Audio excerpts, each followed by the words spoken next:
The Baltimore Ravens and John Harbaugh gave some very intriguing Mark Andrews updates on Monday that could potentially mean a return if a deep playoff run is made. We talk about if Andrews can actually return from the injury and a lot more coming up next on this episode of Locked On Ravens. You are Locked On Ravens, your daily Baltimore Ravens podcast, part of the Locked On Podcast Network, your team every day.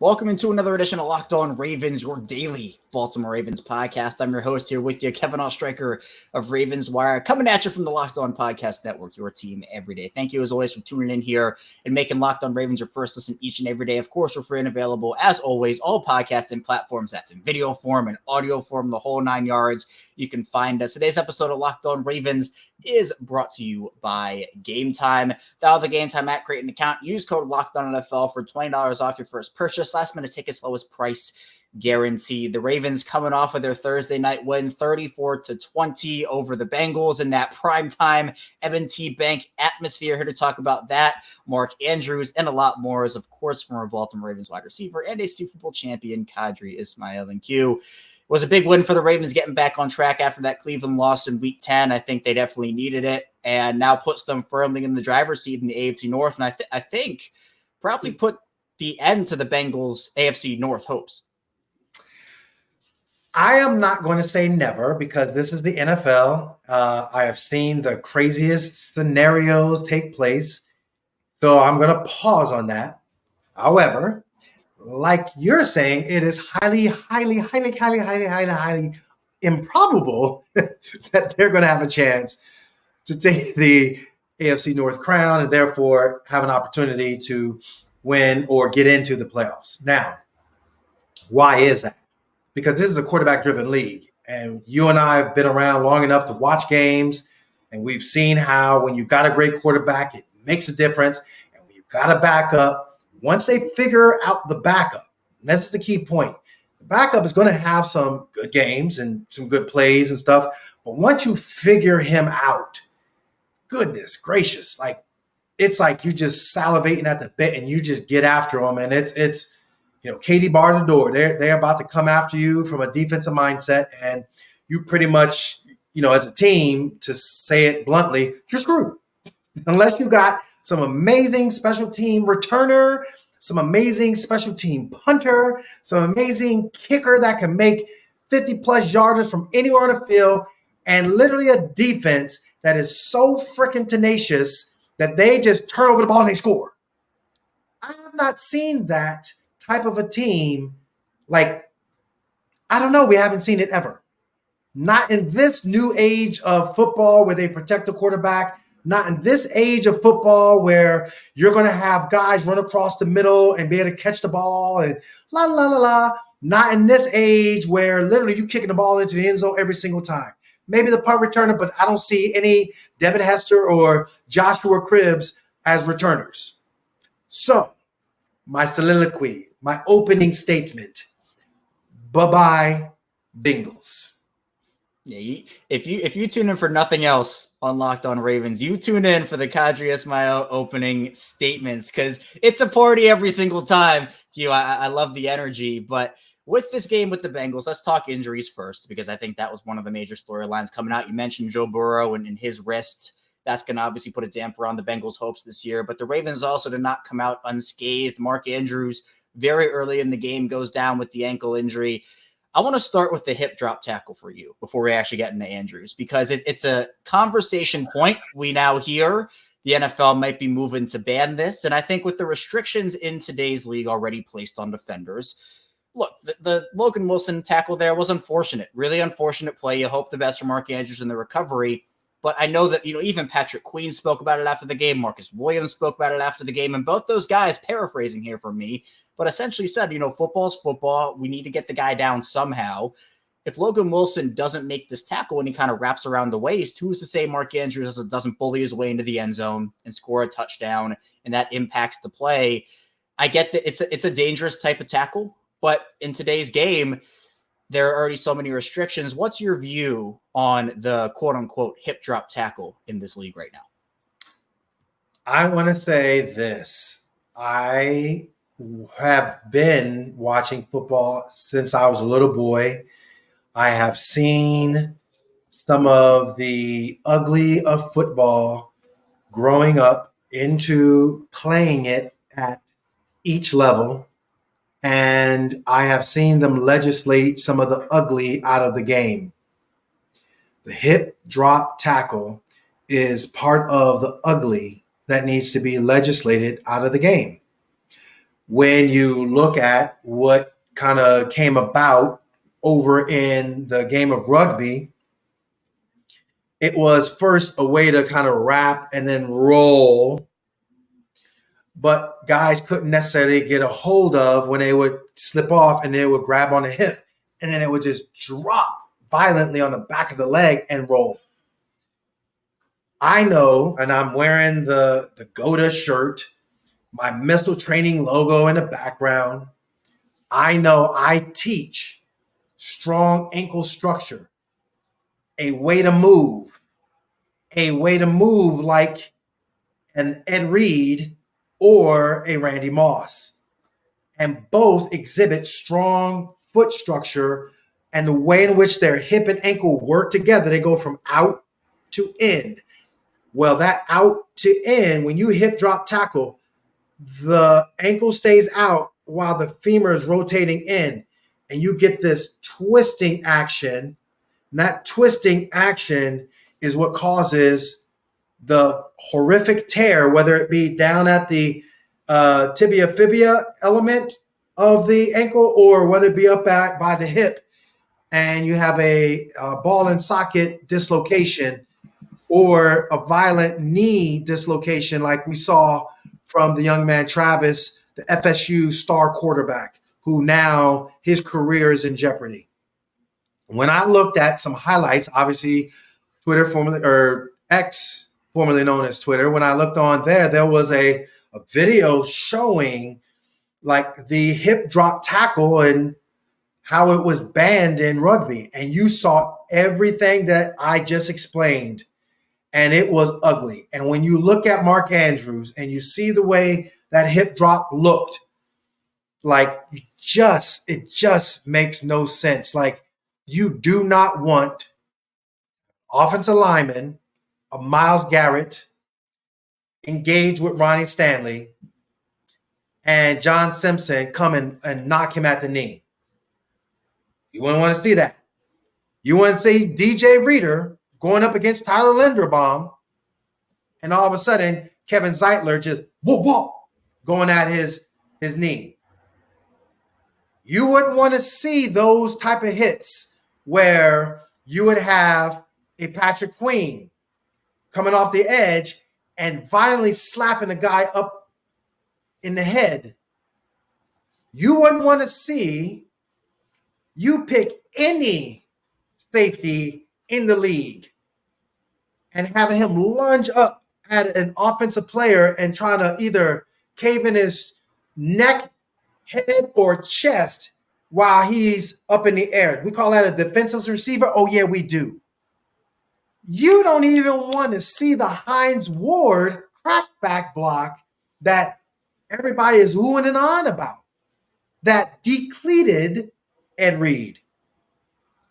You don't want to see a leg whip that is violent in action when a defender got by an offensive lineman. Mark Andrews shouldn't be hurt. Now FSU should be playing and being in the mix of the college football championship, and this young man should be having a shot at being drafted. Figure it out. Otherwise, don't play the game. Period. End of discussion. There are so many different conversation points with it. And I know the NFL says that they prioritize player safety, and that should be the number one concern of the league, player safety, but it goes beyond head injuries, goes beyond concussions, goes beyond that whole conversation. That's a huge part of it. But obviously we've seen career altering injuries, career ending injuries, leg, ankle, whatever you want to call it, So there's going to have to be, and I know the NFL is, going to have that conversation in the offseason. We will figure out what it looks like for them. And I would not be shocked if they do move to ban it. I know some people, again, multiple different points with it. But coming up in the second part of the show, we'll talk about the Andrews injury, more specifically what it means for him, short-term, long-term, could he return, and a lot more. Let's talk about it next year on Locked On Ravens.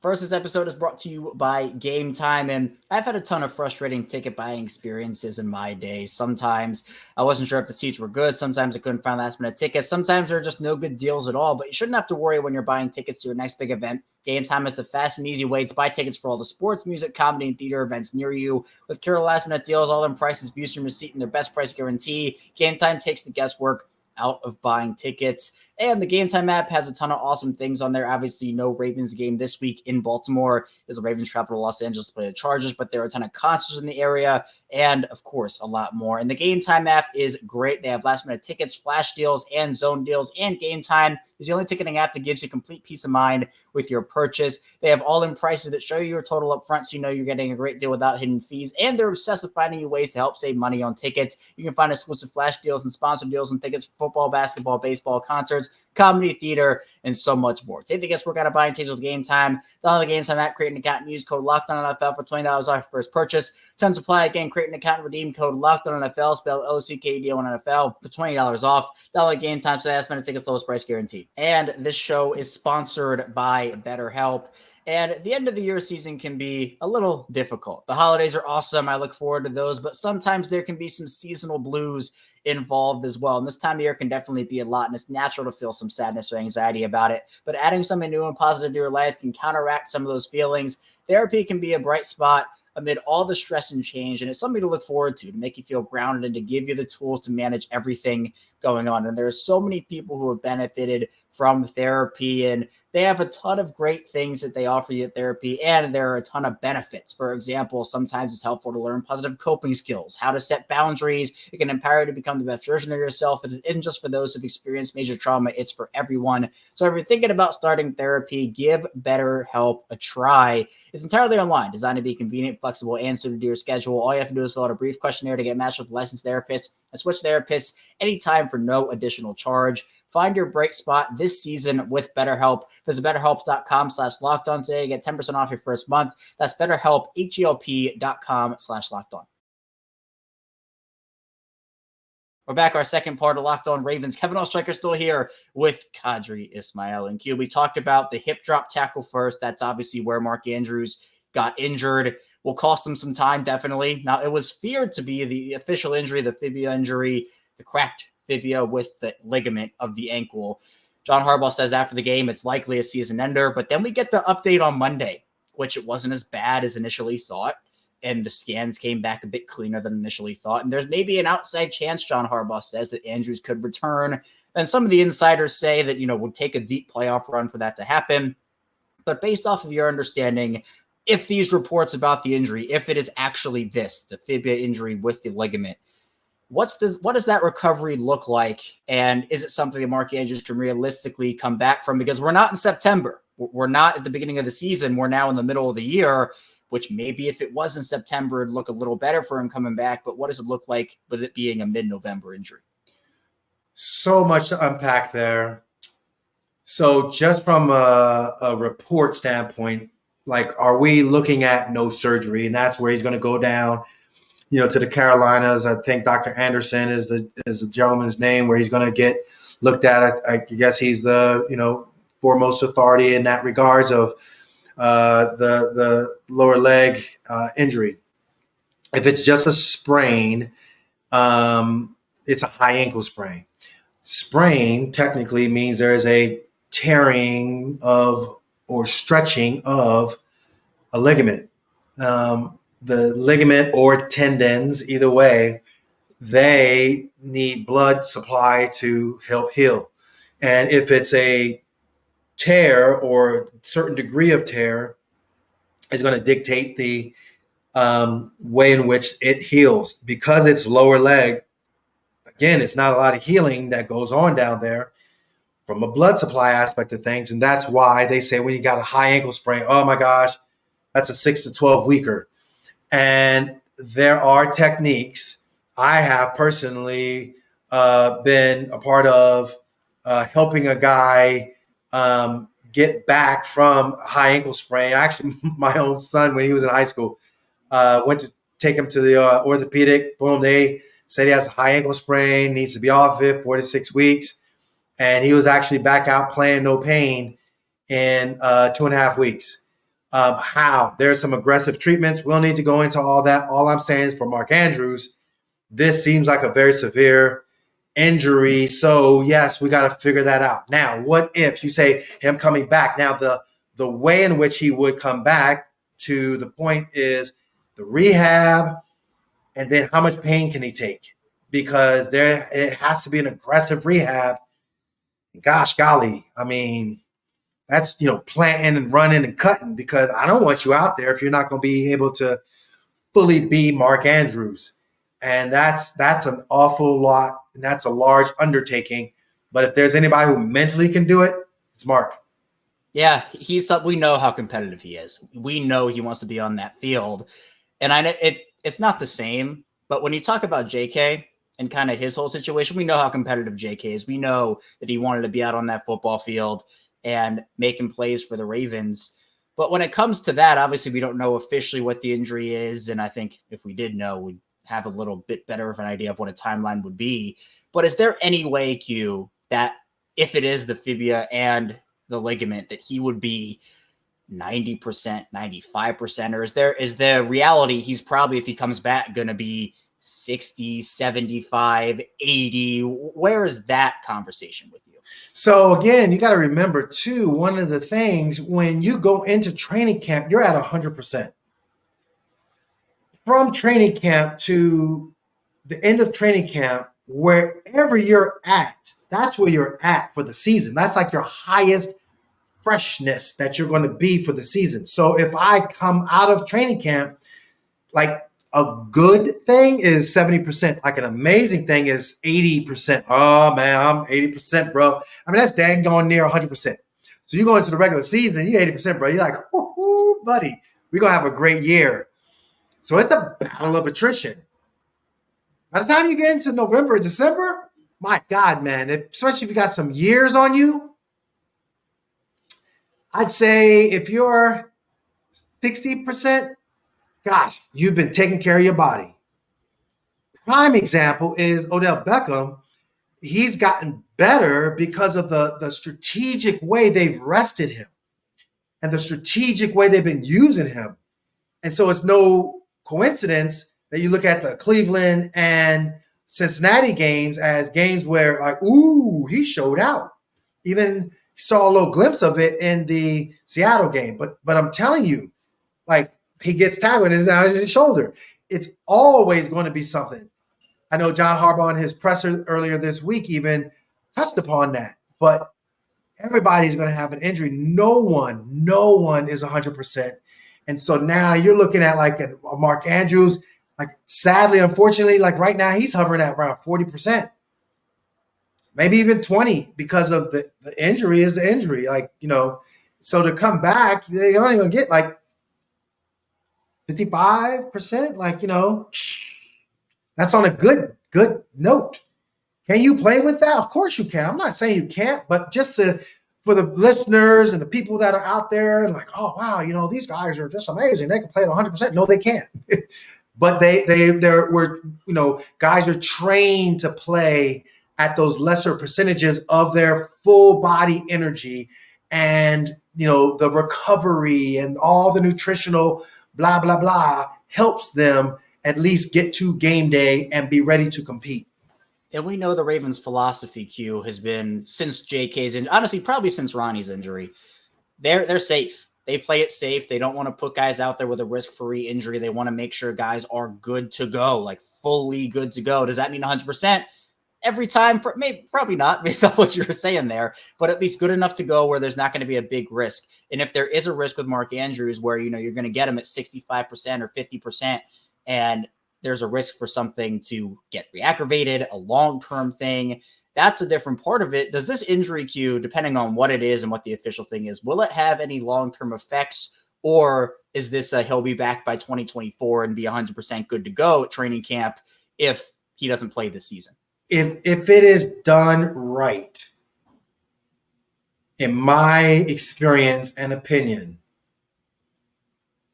he could absolutely be back running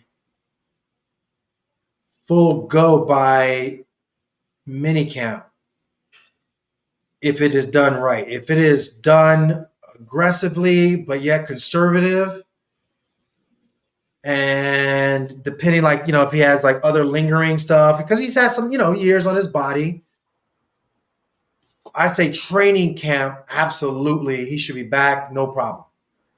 Yeah, and that, I think, is the more important thing out of all this. You don't want to have this linger for multiple seasons and have this impact who he is as a player. So if that means having him miss the rest of the season, including playoffs, then so be it. But we'll see. I think we get more information when he meets with the specialist, and maybe more information will come out then. Obviously, as we're recording this, we don't have that information because it hasn't happened yet. So we'll see what happens there. Coming up in the final part of the show, we'll talk about how the Ravens can try to replace Mark Andrews, talk about that Ravens and Bengals game a little more, and talk about the rest factor the Ravens are currently in and have coming up. So be sure to stay tuned. Lots to talk about on the show.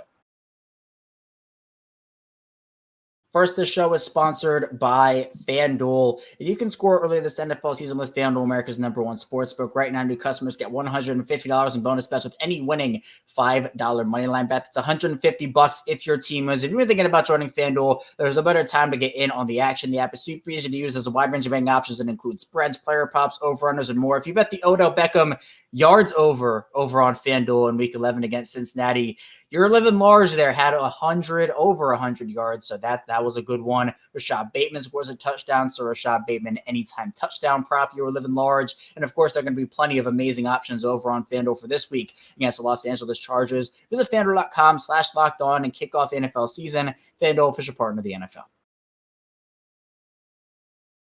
We're back here, our final segment, Locked On Ravens with Qadry Ismail. I'm Kevin Ostraker. And Q, this first question, I think this might be the favorite question that I've ever asked you on this show, because with Mark Andrews going down, who is it who has to step up? You know where I'm going. Isaiah Likely has all the eyes on him, right? But it's not just Likely. It's Mr. Charlie Kolar himself. He is your man. He is your guy. Devonta Freeman's nowhere in sight. That's my guy. He's nowhere in sight. Your guy has the spotlight right now. What do you expect from Isaiah Likely and Charlie Kolar as Mark Andrews works back from this thing? Maybe to come back this season, maybe not.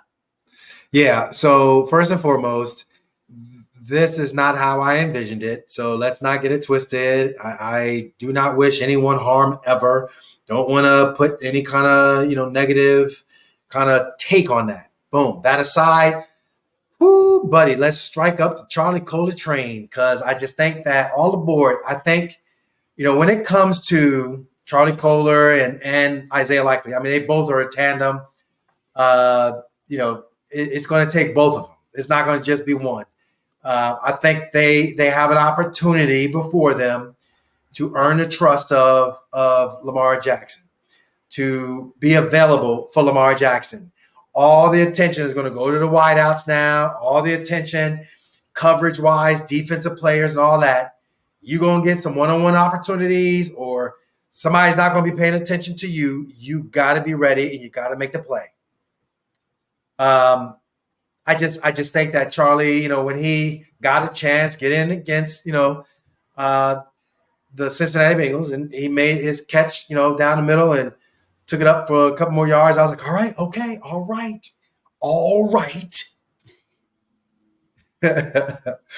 I just think Charlie Kolar is one of those guys that, along with Isaiah Likely, let me repeat that, along with Isaiah Likely, both can be a good 1-2 punch to take some of the pressure off of that particular position that is the void left by Mark Andrews. Yeah, and we know that there's no replacing him. There's no just saying, oh, look, we have another Mark Andrews here. Let's just insert him and everything is the same. There's not replacing. You can argue, and I've kind of said it, that outside of Lamar, Mark Andrews is probably the guy you don't want to lose on offense. Like, he is probably their second most important player there. And you can make a case for maybe Tyler Linderbaum or Zay Flowers or whoever, but to me, it's definitely Mark.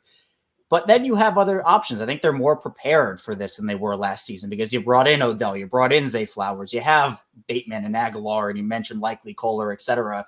They have weapons around him, but you do miss an element of the middle of the field presence of Mark Andrews, the connection, the street ball ability that we've talked about, you and IQ, of Lamar and Mark.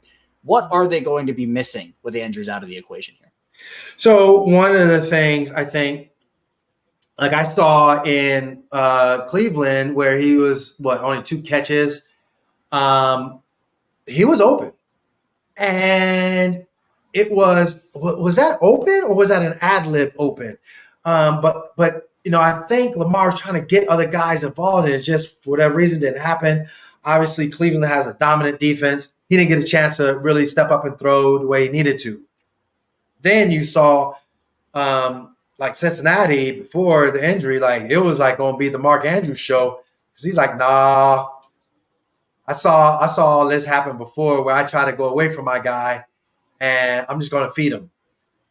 Let everybody else kind of get involved after I feed him. It reminded me of the Showtime Lakers where Magic Johnson was like, you got to get the big fella involved. Kareem Abdul-Jabbar got involved, then everybody else is just going to like feast. And I think that's what's going to be, missing. That it's not even the third down thing. It's just like an every down thing, let's get this thing going. Let's get a big play. Let's get something let's just sharpen this thing up. Let's and that I think that was that chemistry that he and Mark had together. And even he talked about it after the game. It was like, that's my guy. It's the peanut butter and jelly. I'm the jelly. I'm the sweetener, and bam, I'm throwing it out there. He's sticking chunky. Getting it. That's where I think for Mark, his value to what the passing attack and what we see for Lamar Jackson is all about.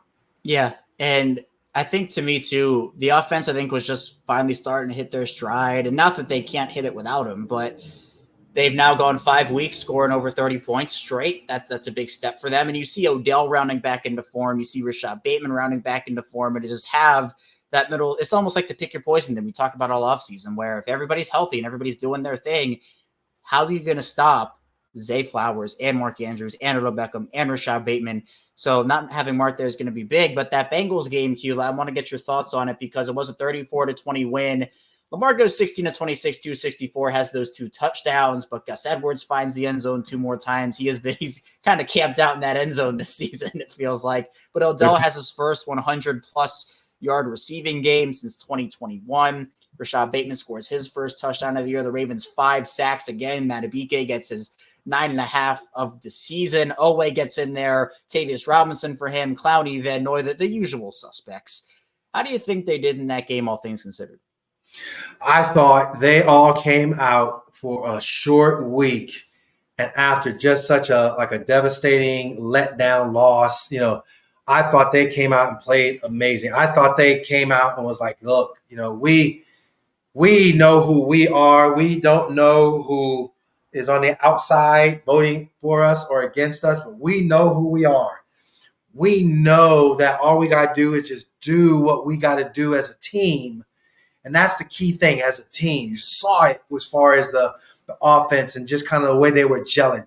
You saw it as far as the defense and the way they were just like running. I mean, those stunts, my God, man, they were just like awesome. It wasn't just like one guy beating the guy off the edge. I mean, you got linebackers running into guards and tackles, and gosh golly, you're seeing Jadeveon Clowney coming off the edge and around on a twist.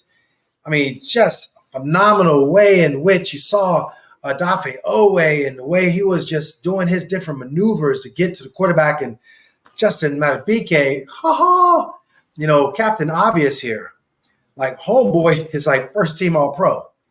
Captain Obvious here. Again, the long arm of the law just keeps on doing what he's doing with the way he's tackling and the way he's knocking down balls in the open field, whether it be a tight end or whether it be a receiver. Like Kyle Hamilton is just all over the place. I think, Stevenson, like, what's our guy's first name? Brandon Stevenson? Brandon Stevens, yeah. Hey, Brandon, like honestly, he's having a Pro Bowl type year. Like, why can't we say that? I get all the other, name guys, but he's tough. He's held down some guys on his part, and he's tough. I'm sorry, but he's tough. And so, at all those levels, you've seen guys make plays, man. So it was such a good, man, we know who Cincinnati is. Let's not take them for granted. But more importantly, let's play our brand of football and shut up the naysayers.